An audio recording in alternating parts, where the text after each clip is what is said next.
Na lição de hoje estudaremos a respeito da vocação de Paulo para o santo apostolado. Veremos o ponto de partida de sua vocação e a sua escola de formação lá no deserto da Arábia. Assim, teremos uma visão geral de como Deus usa o tempo e as circunstâncias para formar um ministério útil para o reino de Deus. Eu sou o professor Daniel Ramos e nós estamos na quarta lição desta temática belíssima. Paulo, a vocação para ser apóstolo. A lição bíblica Adultos, o apóstolo Paulo. Eu achei legal demais essa lição, não sei se vocês acharam, essa foto aí de Paulo, esse desenho, sei lá o que é isso, ficou muito parecido com a imagem de Sean Connery, daquele filme O Nome da Rosa. Assim que eu bati o olho, falei, gente, Sean Connery de Paulo.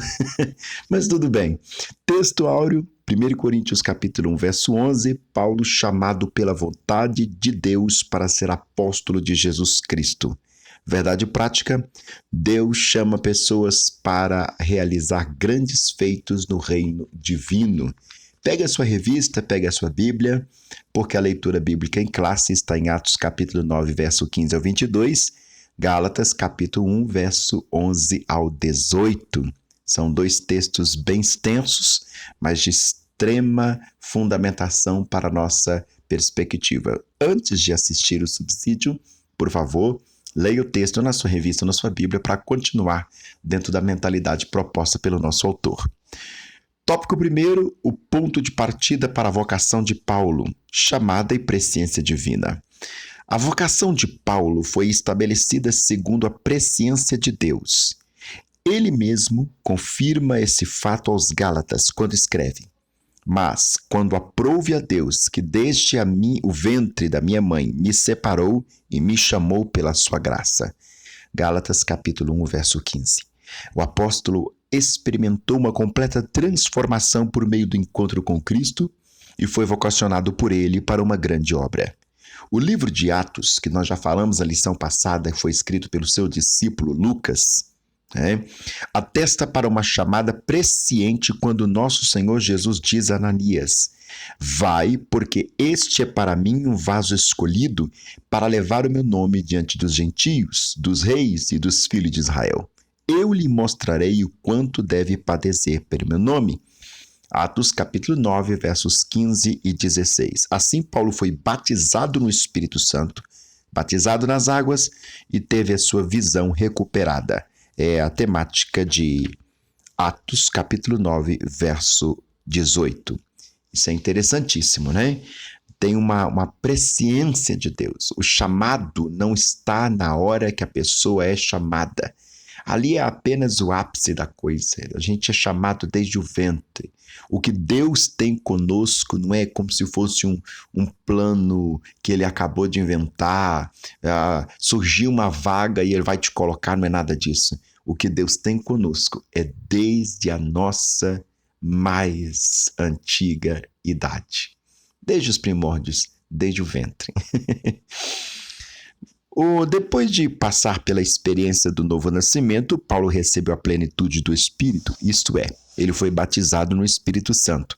Atos capítulo 9, verso 17. Irmãos e irmãs, não vamos confundir a temática de ser batizado no Espírito Santo com ser cheio do Espírito Santo. Ser cheio do Espírito Santo, independente de ser batizado ou não, todo cristão é. Uma vez que é o Espírito Santo que nos leva para a salvação. Se é o Espírito que nos leva para a salvação, logo é o Espírito que está habitando em nós para operar em nós o milagre da salvação em Cristo Jesus.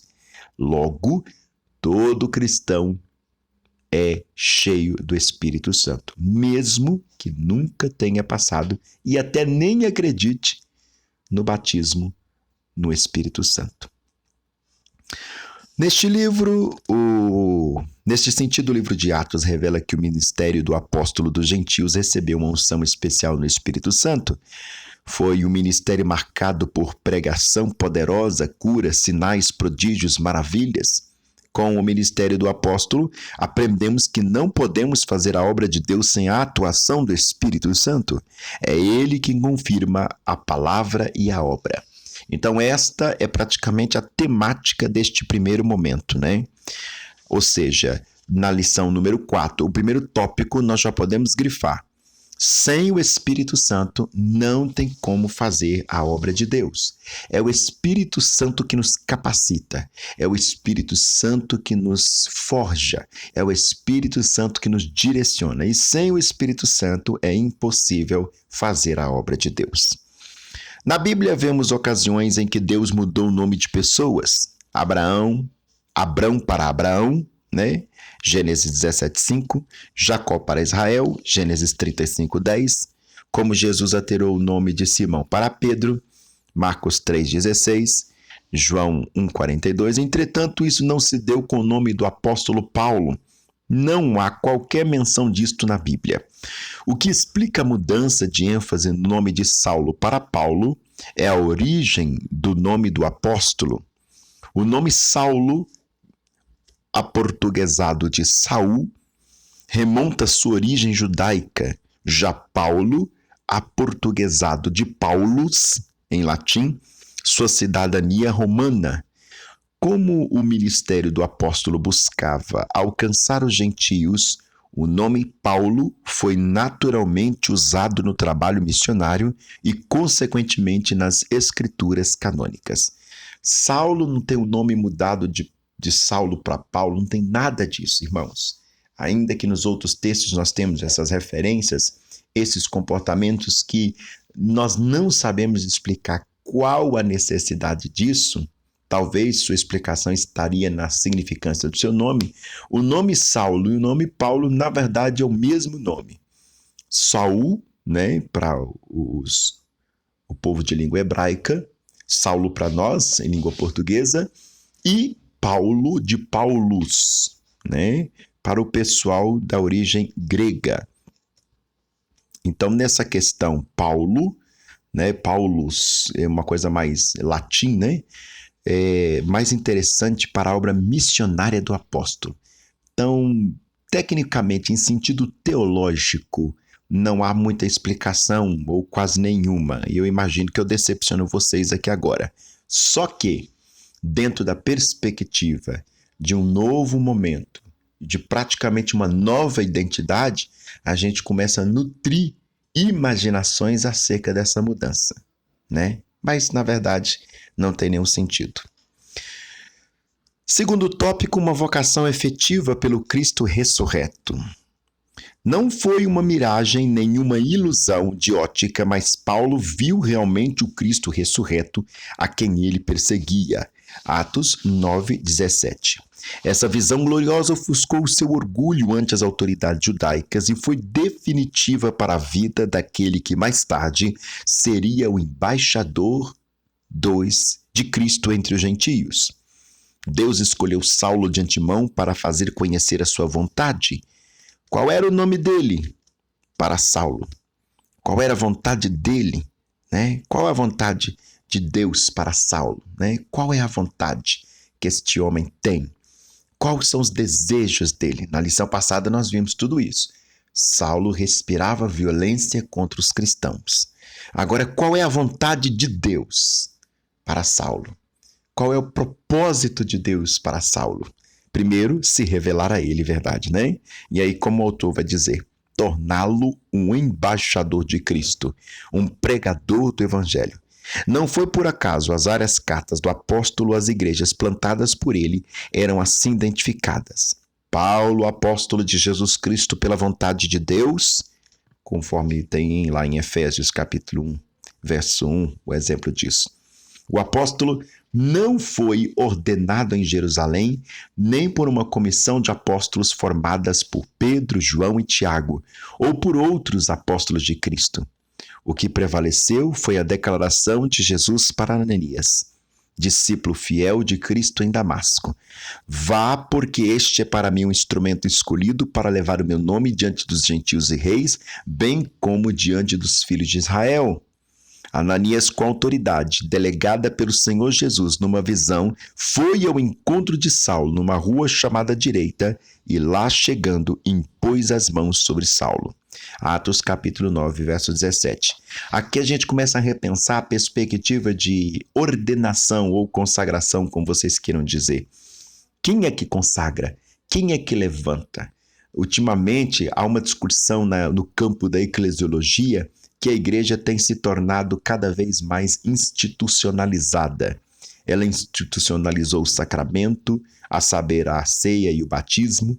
Ela institucionou a ordem e vai institucionando, institucionando, até que se torna uma igreja robusta, uma igreja muito rígida, né? E quem é que ordena? Quem é que levanta? Quem é que capacita? Quem é que chama?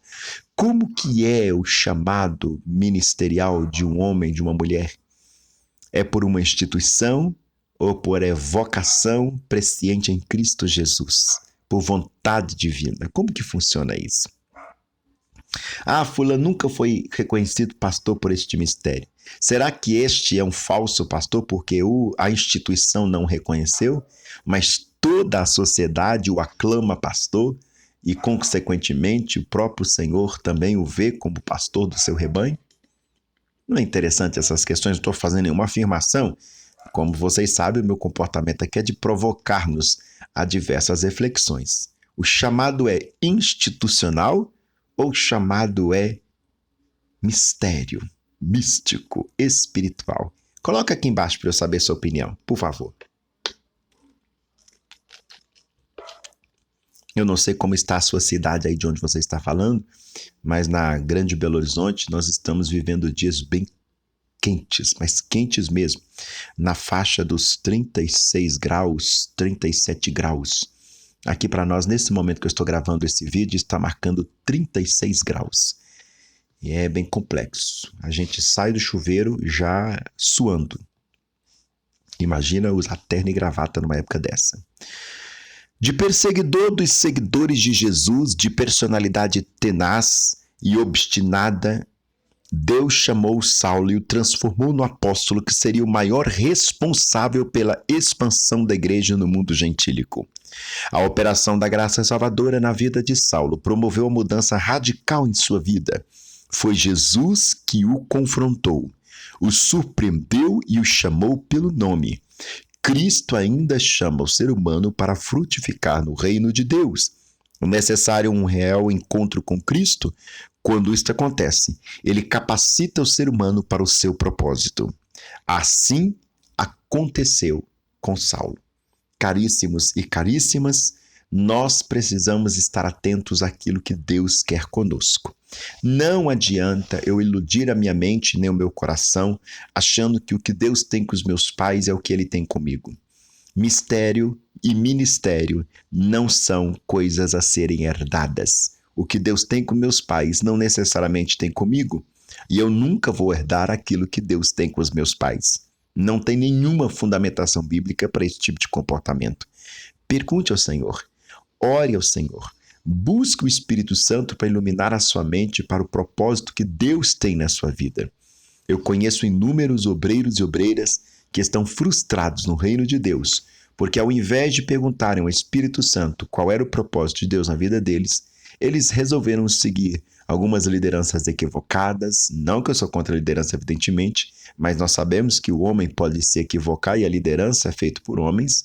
Seguiram o desejo de seus pais, acompanharam grupos que não tinham o menor sentido com eles e hoje estão praticamente desviados. Se é que existe desviado, né? Estão frustrados dentro da igreja, mortos dentro do rebanho. E é muito triste você olhar uma pessoa que tinha tanto potencial desperdiçado em coisas que Deus nunca teve com eles.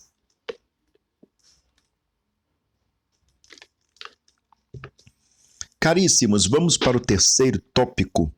Vocação de Paulo e o aprendizado no deserto. Nós vamos ver aqui pelo menos 3 pontos.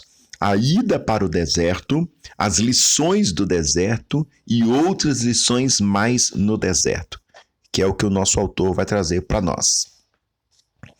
O ministério de Paulo precisava de uma preparação austera, silenciosa, de comunhão com Deus e de reflexão. Uma vez que, para Jerusalém, para aprender com os apóstolos, ele afastou-se dos judeus das sinagogas, onde posteriormente passou a apresentar Cristo. Paulo tomou o caminho da Arábia, a sudeste de Damasco, sob o domínio do rei Aretas. As informações estão em Gálatas 1, 17 e 18 e também em 2 Coríntios, capítulo 11, verso 32. O apóstolo preferiu viver em um lugar na região desértica da Arábia, onde habitavam alguns grupos, nômades, e ele era totalmente desconhecido. Para quem não sabe, nômade é esse povo que fica mudando para lá e para cá, Eles não têm um endereço fixo. É tipo cigano. Não vou dizer que é cigano, mas é tipo cigano o tempo todo. Vem aqui, arma suas tendas, fica por um tempo, daqui a pouco levanta a tenda e vai lá. A gente até brinca, quem muda muito é nômade, Que é isso? É nômade? Mais lições do deserto, vamos ver? O apóstolo sabia que precisava aprofundar o seu conhecimento acerca de Jesus Cristo, pois seu caminho seria de confrontos com dúvidas, oposição, rejeição. Irmãos, o encontro com Cristo faz em nós um encontro com nós mesmos. Antes de eu continuar lendo esse parágrafo, é bem interessante e pertinente a gente fazer esse comentário. Muitas pessoas querem fazer o encontro com Cristo, mas não fazem o encontro consigo mesmas. Elas não sabem quem são, não sabem qual é a sua identidade, não sabem qual é o seu próprio potencial. Não, irmão Daniel, é Deus que me capacita. Sim, querido, é Deus que te capacita, é Deus que te levanta, mas é necessário você saber qual é a sua envergadura, para que direção que você está. Não adianta eu falar que Deus vai usar uma pessoa de música, uma pessoa que tem horror à questão de música, questão de estudar instrumento musical, uma pessoa que nem se vê em ministérios de música e essas coisas mais. Não adianta eu pensar nisso. Ou uma pessoa que vai ser usada na palavra, se a pessoa inclusive tem pânico de falar em público. Como é que vai acontecer isso? Não, mas o Senhor opera o milagre. O Senhor opera o milagre, querido, mas Ele te usa a partir do que você é. Lembre-se, quando você coloca esses dois grandes homens de Deus no início da igreja cristã, Pedro e Paulo, é óbvio que pelo tamanho que é Paulo, ele oferece muito mais ao cristianismo do que Pedro, na sua simplicidade, conseguiu oferecer. Deus usa, Deus faz, sim, mas é necessário que nós entendamos que Deus trabalha a partir do vaso, a partir da pessoa que está sendo usada. Porque se trata de inspiração, e a inspiração remete àquilo que tem inclinação. Não confunda Deus me usar com possessão, como se o Espírito me possuísse e eu começasse a falar coisa, eu nem estava sabendo o que estava acontecendo. Eu sou inspirado a partir daquilo que eu sou inclinado. E muitas das vezes, é por isso que eu fiz um comentário sobre isso no tópico passado, muitas vezes nós somos frustrados porque nós erroneamente inclinamos para coisas que não é para nós. Às vezes a pessoa tem 2, 3 inclinações e porque o pai dela, a mãe dela tem aquela inclinação, ela fica só naquilo, esquece que Deus tem um outro projeto, tem um outro parecer com ela. Então atentai-vos para o que você é, para quem você é, qual é a sua identidade e para aquilo que Deus propõe para a sua vida. Lembre-se, o encontro com Cristo, o grifo da palavra está no encontro. Eu e Ele. Ele e eu. Encontro é isso. Paulo foi para o deserto da Arábia, ficou 3 anos aproximadamente entre a sua conversão e seu retorno para Jerusalém. Gálatas 1, 17 e 18. É interessante que os discípulos, antes de serem enviados, passam 3 anos com Cristo. Vamos fazer um retorno? Os discípulos passam 3 anos com o Mestre. Paulo passa em torno de 3 anos no deserto da Arábia para fazer todo um check-up espiritual, existencial, psicológico, enfim, um check-up, para depois começar a fazer de fato a obra do Senhor. Algumas pessoas viram para mim e falam assim, não precisa estudar teologia não, porque é Deus que nos usa. É Deus que nos usa a partir daquilo que você tem. Os discípulos passaram 3 anos de treinamento. Paulo já era um cara extremamente experimentado na questão da literatura, na questão da cultura. Era um homem extremamente versado, foi criado aos pés de Gamaliel, como nós já vimos nas outras lições, mas precisou passar 3 anos na escola do Senhor. Moisés era o homem mais preparado que tinha para aquela época. Ele era filho da filha de Faraó, entendia tudo do reino egípcio, entendia tudo da diplomacia egípcia. Diante de Deus, ele se vê incapaz. E a partir dessa sua incapacidade, ele passa algum tempo no deserto. Depois que ele volta e se prepara, para, de fato, ir liderar o povo. Não vamos fazer a obra do Senhor apressadamente. É melhor não fazer do que fazer de forma equivocada, fazer de forma a ter resultados negativos. Oremos, respiremos, acalmemos nossos corações. O fogo da nossa paixão deve ser queimado pelo Espírito Santo, não pela nossa própria vontade. Do contrário, não seria o Senhor que estaria nos usando, mas a força do nosso braço. E isso é muito perigoso. Então, tudo na obra tem que ter preparo. Ah, mas é Deus que prepara. Deus pode nos preparar de diversas maneiras, inclusive me colocando dentro de um seminário de estudo teológico. Esse período serviu para Paulo reavaliar em si mesmo, diante de Deus, suas crenças, convicções judaicas, confrontando-as com a revelação da graça de Deus e com Cristo Jesus.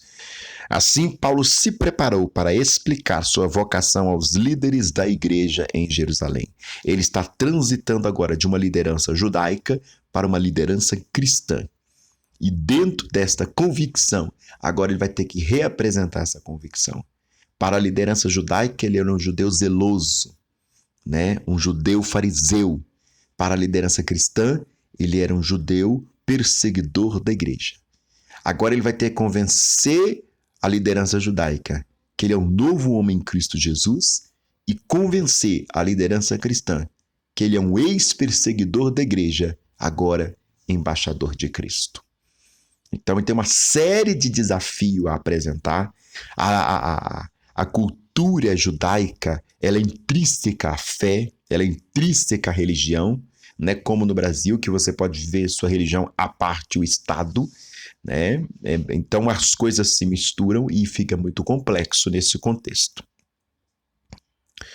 Assim, Paulo se prepara. Eu acho muito interessante essa parte aqui. Paulo se prepara para explicar sua vocação aos líderes da igreja em Jerusalém. Isso aí vale um grifo.